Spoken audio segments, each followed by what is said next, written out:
Good morning, everybody. Mike Vacchi, PrincetonTrader.com, here with your Wednesday morning pre-market webcast. Okay, I've got a 15-minute chart here of the E-mini, and I just wanted to demonstrate the dynamic yesterday around the weekly pivot. You had, here's yesterday's open. We traded as high as 21.68. So, I mean, we've been playing around with the weekly pivot basically all week. There's been many attempts to establish it as resistance. After the 68 spike, we sold off pretty hard. Went all the way down to retest the 2152 to 2153 floor that we talk about. Retested that area, and it held. Went right back up here to the weekly pivot and the daily pivot, a combination of the two, at 63.64. This was the chance for the bears to make a lower high, to establish once and for all that the weekly pivot was going to be resistance, and then take the market down, in their view, to break the 52 to 53 floor. Very rarely do the bears actually perform when these setups come up, and yesterday was no different.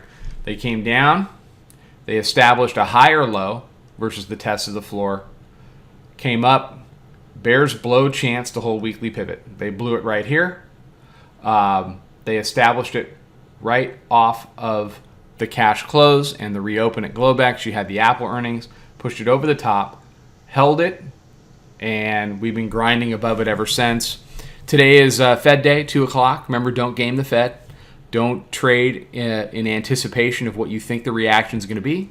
Trade the reaction itself. That's what we do in the room, and that's the best way to ensure that you're not flipping a coin ahead of a Fed freight train that's going to go in the opposite direction.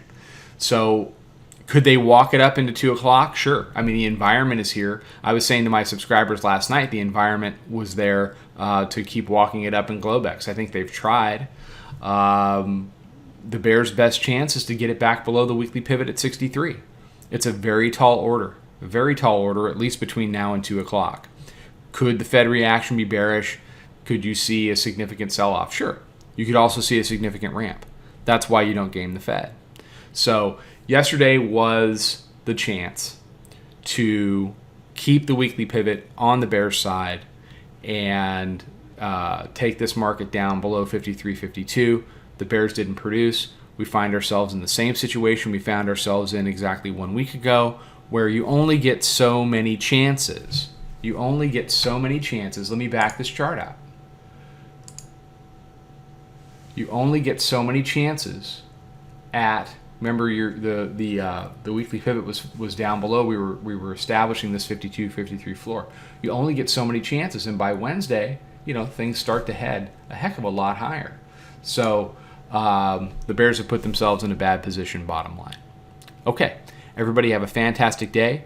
Follow us at Twitter at Princeton Trader. Check out the website, PrincetonTrader.com. Come check out the chat room. I'll be back tomorrow morning with another webcast. Trade 'em well, everybody.